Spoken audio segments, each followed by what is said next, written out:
inshallah. All right, now let's go to America, brothers and sisters. Now, in America, the campaign of presidential candidate this time, Donald Trump, brought the issue of anti-Islam. And surprisingly, brothers and sisters, this campaign has a big support of public. Dr. Zakir Naik.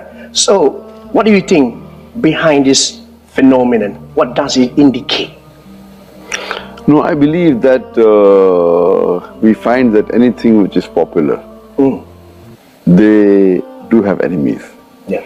And Allah says in the Quran that every prophet had enemy, and Muhammad Sallallahu Alaihi Wasallam, being the last prophet, will always have enemy. So I feel that people like Donald Trump, they prove the Quran right. Allah says in Surah Furqan chapter number 25 that there will be an enemy for Muhammad Sallallahu Alaihi Wasallam. And since Muhammad Sallallahu Alaihi Wasallam, his message is going to be till eternity, they are bound to be critics and enemies of Islam and of Prophet Muhammad. So these people are proving the Quran right, because in spite of all these things, Islam is spreading.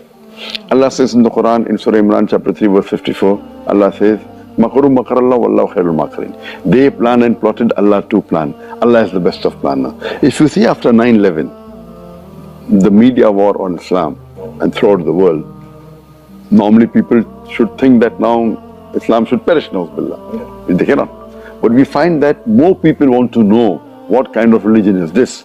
And we find that in USA alone, in a span of about 9 months, after 9/11, 34,000 Americans accepted Islam. In Europe alone, in a span of 10 months after 9/11, more than 20,000 Europeans accepted Islam. So more they are trying to attack Islam, more Islam is spreading. I believe that such type of people, in the long run, it is benefit for Islam. People want to know what is this religion.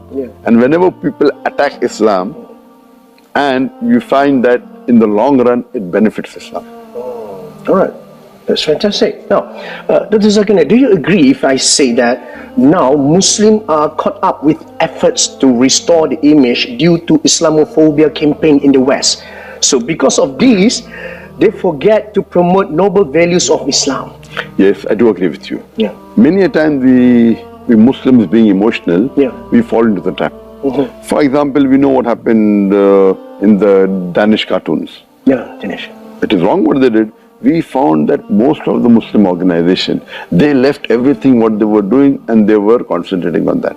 They were protesting. Fine, we should protest. But that doesn't mean that we stop our activity. So if an organization was suppose doing 100 points work, they focus all their attention on replying to the Danish cartoon, and out of 100, they only do 5 points work.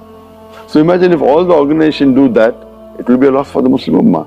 What we require, there should be specialized organization to take care of this. And I've given a talk on this, how this should be dealt. What we do, we become emotional. Fine, we disagree with it. But don't become so emotional that whatever positive work you are doing, you also stop that. So if he is attacking Islam, we don't leave everything. You leave everything and you only go and reply to that.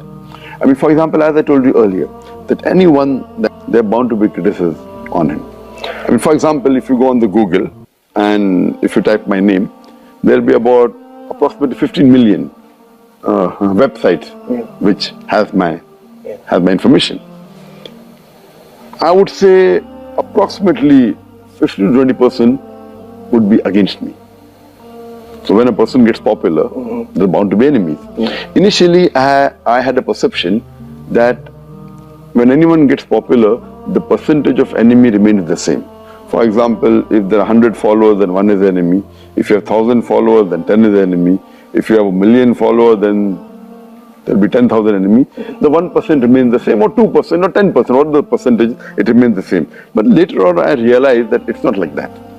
If you see the seerah of the Prophet Muhammad, when he started preaching Islam, initially he had 5 followers, no enemies. It became 50, 100, no enemies.